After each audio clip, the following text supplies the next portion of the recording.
Hey everyone, Stacey Murphy here, and this is a quick video on how our New Year's resolutions can help remind us what's important in our gardens, how to get the most out of our gardens. And I don't know when you're going to watch this video. This video is being filmed at the end of 2017, but you might be watching this whenever in the future. And New Year's resolutions are still a way to look at future goals. So the idea is if you're somebody who's looking to have more success in your garden, or you're looking to start a garden for the first time, or you want to double your yield, or whatever your garden goal is, it really starts with that. It starts with that intention. And here's the key, and here's why so many people either succeed or fail at their resolutions. The people who succeed are people who generally know what the intention is, and they make space for it. And they put that space first. They prioritize that space first. And so what I mean by that, it's two levels of understanding of this concept. So the first level of understanding is that, so my garden, the way that I have set up my habits is that I have mental triggers. So for instance, when I get thirsty, it's a trigger for me to say, hey, maybe my garden is thirsty too. And usually what happens is when I wake up in the morning, it's the coolest part of the day. That's exactly when I like to water, because it's the coolest part of the day and the water's not going to evaporate. So if I have the mental trigger when I wake up, I know when I wake up I'm thirsty and I'm going to go straight to the kitchen to get a cup of water. It's one of the first things I do in the morning. And so when I do that, then it's my trigger to say, okay, if I'm hand watering plants, let's go give the plants some water, because if I'm thirsty, they must be too. Now, if you have a drip irrigation system set up or you're not watering every day, at least it's a moment each day to think about your garden. Maybe it's a mental trigger to think about what you need to do that day in the garden. And that's the key, is to make some space. So when I'm doing this in the morning, and here's why. So one of the keys that I have found in my goal setting and integrating habits into my life, because really that's all this is. When you set an intention, it's really about trying to figure out how to make a goal a part of your day so that it's as easy as brushing your teeth, right? So I wake up in the morning, I floss my teeth, I get my drink of water, I water my garden, and then next what I do is I actually go work out. And it's because as I'm getting older, I want to build strength, and I want to build endurance, and I want a very vibrant body. I want to know that I'm going to stay strong and healthy for a long time to come. So I make that priority number one in the morning. So what I do, I floss my teeth, I drink my water, I go outside, I water my plants, and then I basically do whatever workout is for that day.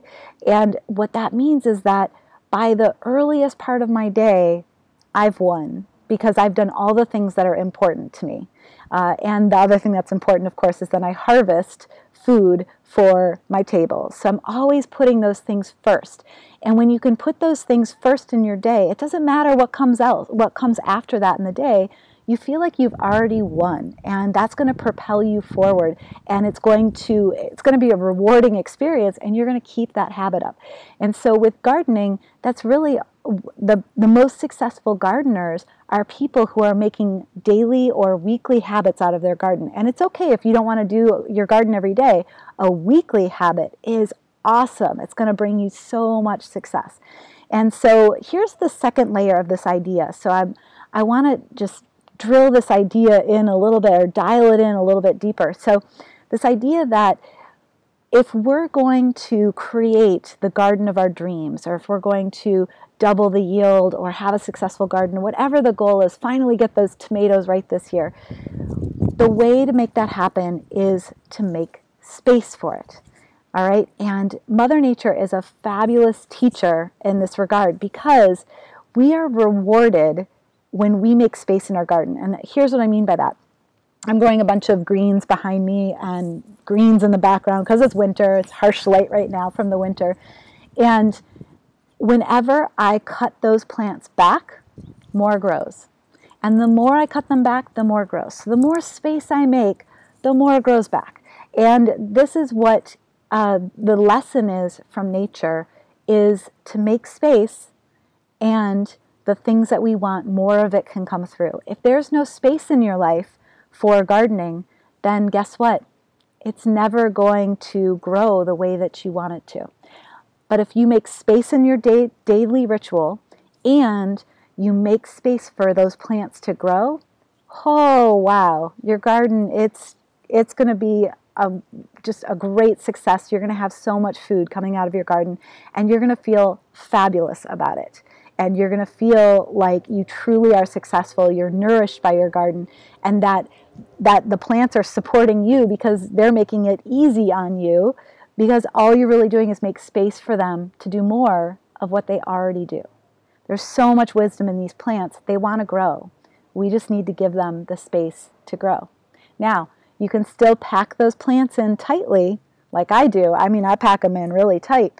And that means that the more I harvest, the more grows in because there's space. All right? So I'm going to sign off for now. I would love to hear for you, what are your garden intentions for 2018 or the year ahead if you're watching this anytime in the future?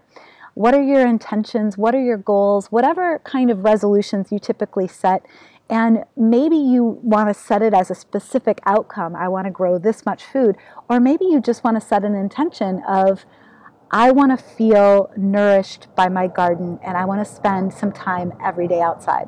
Whatever that intention is, please share it below, because what I found is that people who share their intentions, there's a layer of accountability there, and it's always beneficial to share your dream. And you might inspire somebody else who doesn't know exactly what their dream is or vision is, and then you say it and they're like, that's exactly what I want to. So please post below, and I look forward to reading your comments.